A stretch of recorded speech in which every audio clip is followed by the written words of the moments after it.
নিরাপত্তা শঙ্কা উপেক্ষা করে ভারতে বাংলাদেশের টি-20 বিশ্বকাপের ম্যাচ বহাল রাখায় আন্তর্জাতিক ক্রিকেট কাউন্সিল আইসিসির নিরপেক্ষতা নিয়ে প্রশ্ন উঠেছে। সংস্কৃতি উপদেষ্টা মোস্তফা সরোয়ার ফারুকী এক ফেসবুক পোস্টে বলেন, ভারত ও পাকিস্তানের ক্ষেত্রে নিরাপত্তা উদ্বেগ গুরুত্ব পেলেও বাংলাদেশের বেলায় আইসিসি ভিন্ন মানদণ্ড অনুসরণ করছে। বাংলাদেশ ক্রিকেট বোর্ড খেলোয়াড় ও সমর্থকদের নিরাপত্তা নিয়ে শঙ্কার কথা জানিয়ে ম্যাচ শ্রীলঙ্কা সরানোর অনুরোধ করেছিল, কিন্তু আইসিসি নিরাপত্তা হুমকি নেই দাবি করে বাংলাদেশকে ভারতেই খেলতে বলেছে।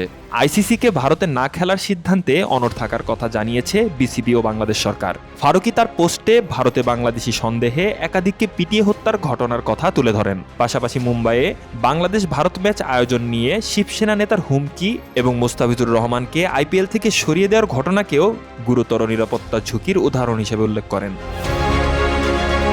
তিনি বলেন, আইসিসির নিজস্ব নিরাপত্তা মূল্যায়নেও বাংলাদেশের জন্য মাঝারি থেকে উচ্চ ঝুঁকির কথা বলা হয়েছে। তবু উদ্বেগ উপেক্ষা করায় আইসিসির নিরপেক্ষতা প্রশ্নবিদ্ধ হয়েছে। ফারুকীর ভাষায়, নিরপেক্ষতা প্রমাণের দায়ে এখন আইসিসির। ম্যাচগুলো শ্রীলঙ্কায় সরানোই হতে পারে তার বাস্তব পরীক্ষা। শাহরিয়ার বাঁধন, স্পোর্টস 24 বিডি।